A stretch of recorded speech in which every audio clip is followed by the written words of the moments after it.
Right, with us we have Doug Watson, the coach of Namibia's cricket team. Now, welcome back, Doug. You were at the the cricket qualifiers there in New Zealand. Didn't go too well. Namibia didn't qualify. Maybe just your views on that tournament? Yeah, it was a great tournament, Helga. Obviously, it's fantastic to get back home, but the tournament itself was brilliant. It was well organised. There's some good competitive matches. Unfortunately, we didn't achieve what we wanted to achieve, but I must say I'm really proud of the boys. They all gave 120% throughout the tour. Their discipline, both on and off the field, was fantastic. I've singled out Louis Klozinga, put in some real top performances. His bowling in the last game, where he picked up a fifer, was a real top effort. Throughout most of the tournament, he had to take injections in his knee to get him through, and he really gave his all for the team and for the country. Right. Now, it's interesting if you look at some of the previously smaller teams like Hong Kong, Nepal, Papua New Guinea, all coming up. Do you think it's a case of the opposition getting stronger, or is Namibia getting weaker?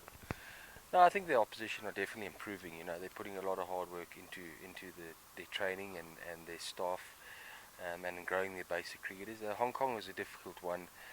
They got a lot of expats playing. There's ex-Pakistan people, there's Indians, there's some South Africans that are making up the team. Even a chap with the surname Kruger ended up playing. So you never really know what you're going to get there. They had a county professional playing their captain Atkinson, who's a top player.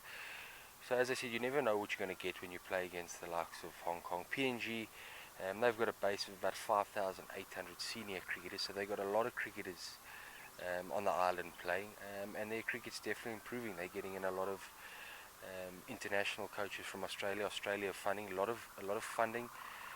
Their government give them in the region of 2 to 2.5 million US dollars, which I think, I mean, that would go a hell of a long way in Namibia if we got a bit of extra funding put in.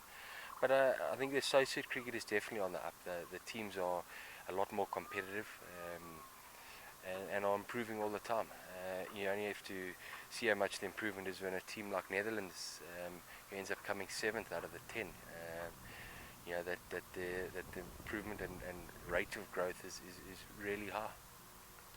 Okay, now you're back here and we're playing in the South African tournament against Northerns now.